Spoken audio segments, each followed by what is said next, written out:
My mom died when I was 14. I watched her take her last breath. And as had this really unique and awesome ability to watch her inhale and then watch her exhale. And then that was it. There was nothing past the exhale. I went off the deep end, if you would, on being like, well, if that's all we get, if my mom's beautiful 43 years on this planet ended with just an exhale, then how do I make the most out of what I'm given? I'm George Siegel, and this is the Tell Us How to Make It Better podcast. Every week, we introduce you to people who are working on real-world problems and providing actual solutions. Tell Us How to Make It Better is partnering with the Readiness Lab, the home for podcasts, webinars, and training in the field of emergency and disaster services. Hi, everybody. Thank you for joining me on this week's Tell Us How to Make It Better podcast. Every week on this podcast, I try to introduce you to somebody who in their job or in their life has recognized a problem, and rather than just sitting around and complaining about it, has come up with a way to try to make it better. My guest today is Katie B Happyy. She's a master yogi that has always taken inner transformation seriously and with a healthy dose of humor. Her global company has changed thousands of lives across over 30 countries. She's also a best-selling author of the book Cheers to Chaos. Katie, thanks for coming on. I'm very excited to be here. I appreciate it. So Katie, tell us what is the problem or issue that you have been working on? In my book or in life? In life. Let's make it broader than a book. Let's call it what are you working on that you figured, hey, I'm going to go on and talk about this because I'm changing lives. Yeah, I think I've always been a person who cares very deeply about making the most of every minute. My mom died when I was 14. I watched her take her last breath. And as had this really unique and awesome ability to watch her inhale and then watch her exhale. And then that was it. There was nothing past the exhale. I went off the deep end, if you would, on being like, well, if that's all we get, if my mom's beautiful 43 years on this planet ended with just an exhale, then how do I make the most out of what I'm given? And that is my constant struggle every day is, did I do everything I could? Did I give myself grace when I needed to? It's a constant process of self-inquiry that is never ending, almost to a fault, because I live life like I don't get tomorrow. So there's lots of things that I take to extremes, like for sure. Yeah. I mean, I've lost both my parents. I don't think there's any age where you ever are okay with it, but 14 is very young to have to experience that. How long did it take you to move forward from that? I don't think that you ever really move forward. It hurts less, there's the distance from it over time. Her presence in my daily life wasn't as a part of my routine, right? So the older we get and the farther away from the pain that we experience, it doesn't mean I don't miss her. It's just that her being in my day-to-day shifted. And, being a teenager, you're so hormonal and everything's about you. And so it was not that there's a great time to lose your parent, but as a 14-year-old girl, it was definitely not the best time because I was not nice to her. And that took me some time to forgive myself. She showed up to my 8th grade graduation in a stretcher, and I was giving a speech, and I was just so embarrassed of her. I didn't want her there at all. But if I was a little bit older and understood how important it was for her to be there, I don't think I wouldn't have cared. I would have loved that she was there. It was just the age. So when you ask me how long it took me to get over, I think as an adult, when I moved to California, I went out when I was 18. I got even more distance from it. That helped me, but I'm never over it. We'd run an event for her every year in her memory on the Delaware River in New Jersey. It's a tubing event, and it's a fundraiser for my charity. And that always brings it to a head. All the holidays, pain is different levels of it, let's say. That's why I said get past it, not over it, because I don't believe we ever get over it. It's something very hard to just move on from. So when you have this living life every day and getting the most out of it, how do you then take that from you and use that to benefit other people? Because you may have it. How do you give it to me? How do you give it to other people? I try to be the constant reminder for people that life is short, whether it's telling stories like my mom, or about 6 years ago, I was diagnosed with Bell's palsy. So it's a facial paralysis. About 40,000 people a year in America get it. And it's an inflamed nerve. And most of us have inflammation. It's just, it shows in different ways. And the really unique part about my experience is Bell's palsy typically happens to older people with lower immune systems or pregnant women because their immune systems are lower, but not to 27-year-old fitness instructors. And I didn't think I was inflamed. I didn't think I was stressed or in dis-ease, but obviously my body was sending me signals. And so I had to show up for 6 months with a half working face. My eye was stuck open. I couldn't blink. My mouth was stuck open. I couldn't eat or drink without holding my lips together. And I couldn't say any of the words that require pursing your lips. So F, B's, or P's. You had to like talk like that or else you spit on everybody. And so over the course of that time, I still showed up to my 600 students a week. And part of that was me inspiring them. Like I wasn't that happy, but I still showed up because maybe the reason I was given a paralysis or half of a smile was so that they could be grateful for their full smile, because at least I still had half of my face working, right? Mm-hmm. Yeah. I mean, that's another tough thing to deal with. I've seen that. I've had friends that have had that. My son had that, had to experience that. And it's difficult because you don't feel good about yourself when you don't feel like you look right. So you have a whole bunch of stuff to deal with when that happens. I'm sorry your son went through it. Has he healed?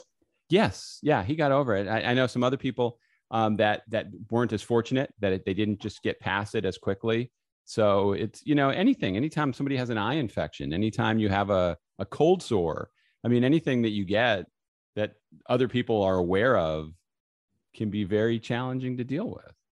It's such an outward injury and it's so superficial. That's the thing, is the rest of my body worked fine. I just had to get over my own mental and emotional insecurity of looking different and not being able, because it's very visible when people look at you, they look at your face kind of funny, like something's wrong, but we can't figure it out. And you really have to be able to stand in your power. And for me, it was this journey of saying to my 20-something self, can you have people feel your smile without you smiling? Like I have a big mouth, I have big teeth, but I couldn't do what I used to do to affirm people. And so it was a big lesson for me to use my words and my actions a little bit more so that could be the smile I was giving people, that the affirmation, instead of visually showing them. Yeah. I mean, you look great right now. So you have it under control. Is it something that you've gotten past? I mean, you always have it in your system, right? You don't completely get away from it. Western medicine believes it's a virus like chickenpox. Like you could get it again, but it's not as likely. And my face healed in about 6 months. I was very lucky, but as someone who just woke up with it, I don't know how your friends and your son did, but I just woke up and I was completely paralyzed. Nothing was telling me it was coming on. And so I went to the ER and the doctor was like, yeah, you have an 80% chance of getting your facial function back. You should be fine. And I'm like, but I have a 20% chance I don't. That's a high percentage of just waking up one day paralyzed. Yep. That is, those are tough odds. Even you think, well, that's still 80%, but still, that's if that was in that 20%, that would be very challenging. I know people that have had shingles. I got the vaccine. I don't think I've ever gotten sicker than from the vaccine for shingles. Wow. So I'm hoping I never get that. So tell me about the things you do. Do you want to talk about the book? Do you want to talk about as a yoga instructor, what you give to people? Yeah. So part of my goal in life, my company's called Be Inspired, because when I watched my mom take her last breath, that inhale, it just, something about it struck me as like, this is all we get. We get the inhale. We come into the life. We cry out of the mother's womb on an inhale, and then we exhale, and that's it. The Latin root for the word to inhale is inspira, to inspire, and exhale is expira, expire. So it's this idea of how can we inspire with the few breaths that we get every day? Every second, 1.8 people stop breathing. And there's got to be a reason that I got another breath. Now, only I can define that. So I've kind of like made my life this voyage of how do we not take life for granted, know that there's something more to who we are, and also have a little bit of fun while doing it. So I was working for nonprofits. I was working for Susan G. Komen and United Way, trying to give back. And I realized that I'd be making the same money because, they don't pay that much. I'd be making about 45 grand a year if I just started going yoga full time. Like if I just taught yoga, 40 classes a week. And I was young. I was like 23. I was like, I could do that. I could do that. So it just took off and I had a lot of fun in the first couple of years. It transformed into me as an international business major, making what I loved doing, yoga, and combining it with international retreats. So now I run these self-development seminars across the world. We've done over 40 countries where it's movement and meditation in the morning. We do a self-development workshop. We go see the country and the unique things it has to provide. And then we have some fun at night. I'm a big tequila drinker. I love all things tequila. And it's a fun, safe way to see a country. And it's been my pride and joy to have people like get out of their own way. And for me, it's getting out of your world and getting into somebody else's. We always do a give back component. And then I kept going. I've been teaching now for 15 years full time. And it started to be like, I would go to these classes, I would teach at these festivals, and people would ask me, oh, what you said in class today, it spoke so much to me. Like I'm going through this divorce, or I'm going through this job transition, or this identity shift. And I was like, all right, well, all I'm doing in class is telling my stories. And that's where the book came from. It's 8 tools for the puffy-eyed and powerful, because it's just 8 of my stories, hoping that people get a little semblance of feeling less alone in their journey. I'm not a therapist. I don't claim to be. I don't want to be. I just realized that by me telling a little bit of my story, people felt less alone in their chaos. And every time people would tell me these stories after class, I realized like we all have the same stuff. It may not be exactly your mom dying or exactly Bell's palsy, but it could be aging and getting used to our wrinkles, right? An identity shift. It could be your dog died of 20 years that you just love so deeply and you're trying to transition out of that grief. But we all experience so many of the same pain bodies. Suffering in and of itself is the choice. Pain is inevitable. Everybody dies. No one gets out alive. But suffering really is our choice, how we choose to see those obstacles. So the hope with Cheers to Chaos, 8 tools for the puffy-eyed and powerful. The hope is it's a really easy read. It's only Audible says, I read the Audible, it's 4 hours, but if you were to read it, Amazon said it's like 3 hours to get through. It's meant to help people feel less alone in their journey towards living their life a little bit more fully, all the good and the bad, especially the bad. Now, getting back just before the book, though, with what you do and you like to travel and get around, COVID must have really put a dent in that for a while and made it more challenging. And people probably were more in need of what you were doing than ever because of the isolation and the depression everybody was in over everything being shut down and having to live like that for a while. Yeah, that was, I would say, one of the hardest times of my life personally, because I thrive in, I told you I was teaching 600 students a week. I was running these international trips, 10 a year. So I'm like all over the place and very social. And March 17th, 2020, I was leading my trip in India. I teach at the International Festival in the Himalayas. And we're all out there, we're kumbaya, we're having this great festival with people from 90 countries. And we hear all of this hubbubaloo about toilet paper and things happening in the West. And we're like, nothing is happening. We're all fine. And then like the 18th, they're like, no, you need to leave India now. And that was the last time I internationally traveled for, I think, upwards of 18 months. And it was, talk about identity shift. I've never been in my house as long as I was. I was never alone as long as I was because I was single and living alone. The isolation and that identity shift, it rocked me and still kind of does. I'm still now just getting out of that mental clearing because it was a lot of COVID fatigue. I lost hope. My finances tanked because I had all my deposits in these international trips. I stopped collecting payments from the people on my international, you do a payment plan. Mm-hmm. I was like, I'm going to put a hold because I don't even know if we're going to go on these trips. So the whole business model I had made just stopped. Yeah. And everything I could ever depend on, I even always said to myself, if my business tanks, I could go back to bartending and make, whatever. And you could even do that. It was right. One of those things where the security blankets I thought I had set up for myself mentally and emotionally were totally ripped out from under me. And so now as we're opening back up, I have 4 trips planned this year, but that's very small in comparison to where I used to be because I'm taking it slow. I'm really honestly a little bit scared. Not that I don't believe we're still going to open. It's just this residual fear base that because of the past 18 months, 2 years of not being able to do it. Oh, sure. I mean, there's a lot hanging over everybody's head. So I read a couple of the reviews that people wrote about your book. You know, a lot of times I take these reviews with a grain of salt, right? Because I didn't see any bad ones on there, but these were pretty good. This one makes you embrace your inner badass and then use it for some good. A great read to start off the year. Couldn't put it down. And then another one says, from the moment you dive into this journey with Katie, she has so much creativity shared with her audience, you will be hooked. Prepare yourself for tears and laughter peppered with magical wisdom that only she can deliver.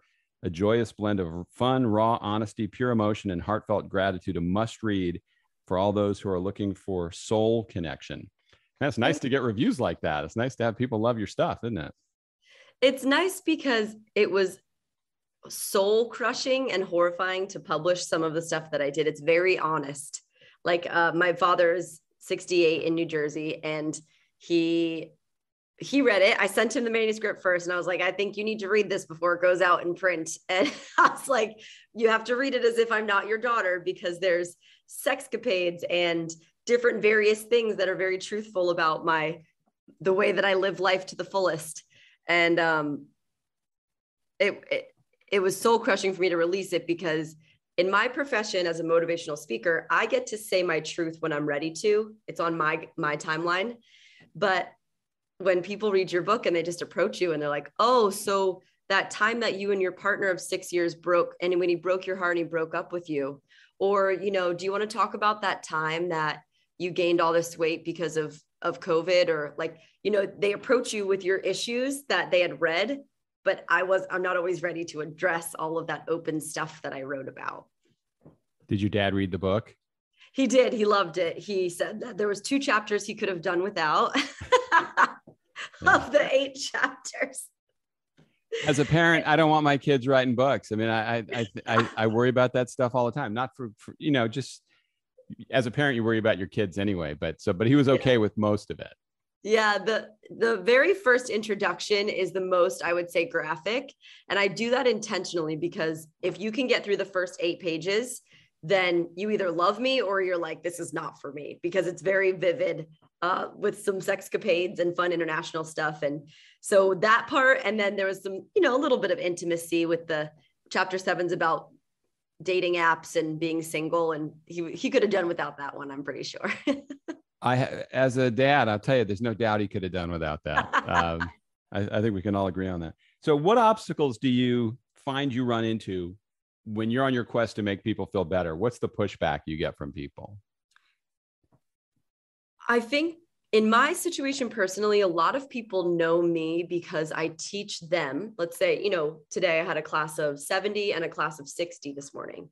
So I'm telling my story, I'm sharing my heart with them. So they feel like they know me, and therefore I also know their problems.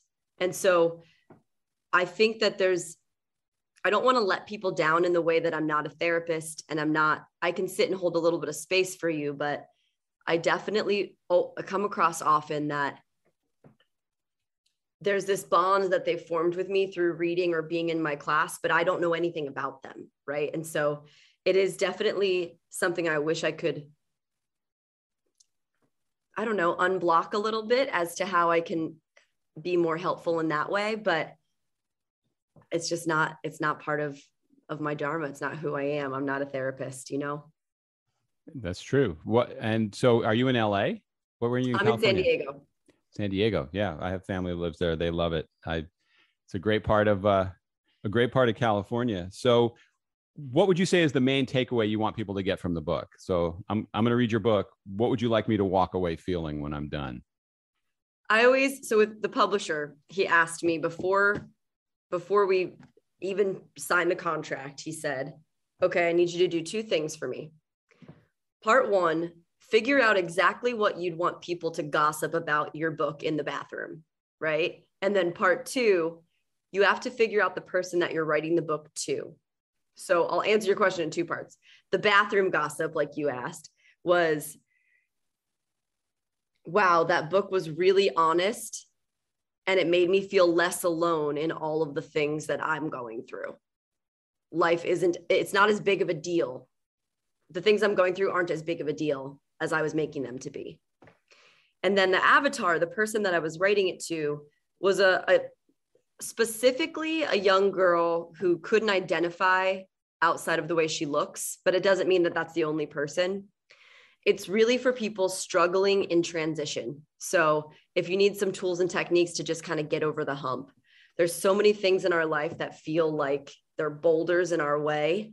And then when you get a little space from them, just like our parents' death, just like your son's Bell's palsy, like the farther you get removed from it, the more you realize that that boulder that was in your way, it was actually like a stepping stone to something else. But we have to just be patient enough, believe in ourselves enough to know, wait for everything to settle, but also to know that whatever's in our way might actually not be on our way. It's just a diversion to somewhere else.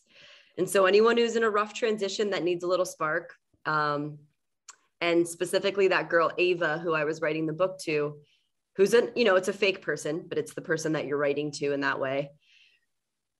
Helping her realize that she's not just defined by her outer shell, and making sure she knows how to utilize the tools that are inside of you, because that's what's lasting. Everything else fades. Is it mostly women that are buying the book? Do men, have you heard feedback from men, what they've taken from it? Men definitely buy the book. I think when they hear about the sexcapades, that's more of why they buy the book. Yeah, maybe. Yeah, but no, realistically, my men students, they've really enjoyed the book because it's from my perspective, but it's about anyone's heartbreak meets job transition meets what it was like to be in quarantine, all the stuff we all experienced together. It's definitely not only for women.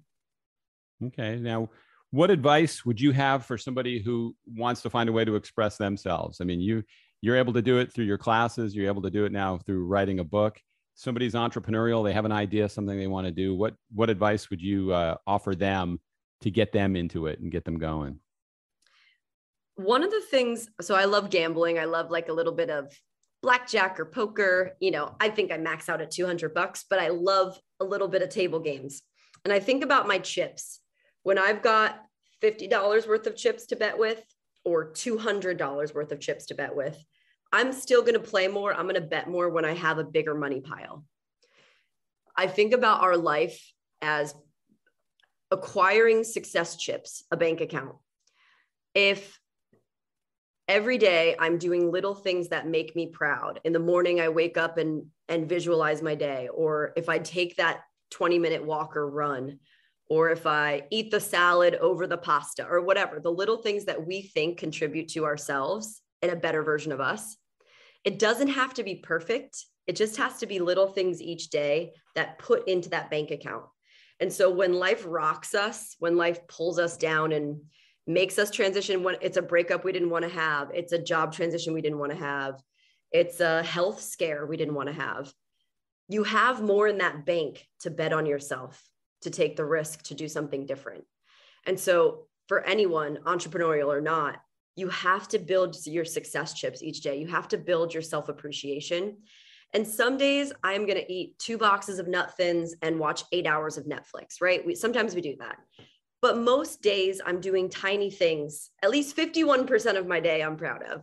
And that, for me, that's never wasted. That kind of stuff, that self-growth and potential, it's all put into a bank account with exponential return on that investment. It doesn't go away. Even my breakup, I thought I was going to marry him. He basically broke up with me when I was 32. And I thought I was left with nothing in the beginning. I was like, what? This is where I put I wanted to have kids with you. I wanted to have a family. We built all this together. But now that I'm far enough removed from it, I'm like, well, actually, all of the things that I worked towards with him, they're not lost. It sucks and it hurts, but I built a lot of resilience. I built a lot of understanding. I built a lot of persistence in myself. And that goes into that success bank. That goes into the chips that I'm trying to bet on myself. So whatever your tiny things each day are, giving yourself a little inner scorecard, that's what matters the most, because you're your only judger. You're the only person that decides if your day was successful or if it wasn't. And if you can, at the end of the day, say, I did some good things, then when life rocks you, you have something to pull from to bet on yourself again. Very good. So what's the best way people can get a hold of you? How can they get the book? How can they find you on social media? I'll put this in the show notes, but is there a good way to get in touch?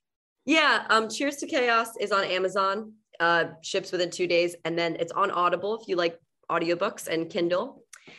And social media is Katie Be Happy, and my company's Be Inspired Life if you want to take any trips. I also do free retreats for cancer survivors because in my mom's memory. So I fundraise all year to take cancer survivors on a 3-day retreat. We go to an orphanage, we go volunteer, we go wine tasting in Mexico. It's very, very fun. So if you're listening and you're a cancer survivor and you want to come with us, you can apply at my website, beinspired.life.